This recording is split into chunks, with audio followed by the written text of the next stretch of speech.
December 8 ചൊവ്വാഴ്ച രാജ്യം നടുങ്ങും.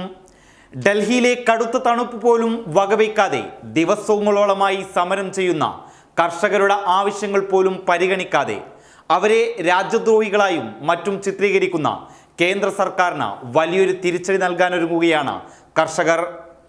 കേന്ദ്രം പാസാക്കിയ കാർഷിക നിയമത്തിൽ പ്രതിഷേധിച്ച കർഷകർ ചൊവ്വാഴ്ച ഭാരത് ബന്ദിന് ആഹ്വാനം ചെയ്തിരിക്കുകയാണ്. നാളെ ദേശവ്യാപകമായി പ്രധാനമന്ത്രി നരേന്ദ്രമോദിയുടെ കോലം കത്തിക്കുമെന്നും കർഷകർ പറഞ്ഞു.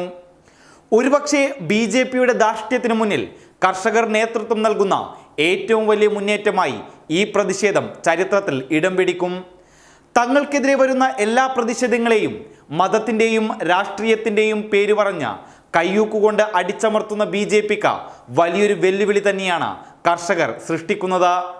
ഡൽഹിയിലെ കടുത്ത തണുപ്പിൽ പ്രായം പോലും നോക്കാതെ സമരം ചെയ്യുന്ന കർഷകർ.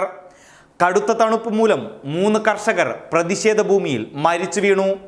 സുദേവ് സിംഗിനെ പോലുള്ള ആയിരം കർഷകരെ പോലീസ് ലാത്തി കൊണ്ട് മർദ്ദിച്ചു.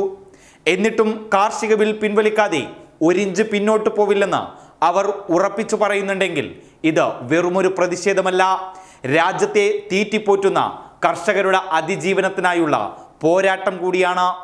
സോഷ്യൽ മീഡിയയിൽ തങ്ങൾക്കെതിരെയുള്ള സംഘപരിവാർ അനുകൂലികളുടെ പരിഹാസം, തങ്ങളെ ഗൗനിക്കാതെ ലേസർ ലൈറ്റ് ആസ്വദിക്കുന്ന പ്രധാനമന്ത്രി, തങ്ങൾ ഖലിസ്ഥാൻവാദികളാണെന്ന BJP മുഖ്യമന്ത്രിമാരുടെ പ്രസ്താവനകൾ, ഇതൊക്കെയും നേരിട്ട് അവർ രാജ്യതലസ്ഥാനത്ത് തമ്പടിക്കുന്നുണ്ടെങ്കിൽ എന്തിനേയും വകമാറ്റി അവർ നേടിയിട്ടേ വരൂ എന്ന സന്ദേശം തന്നെയാണ് അവർ നമുക്ക് നൽകുന്നത്.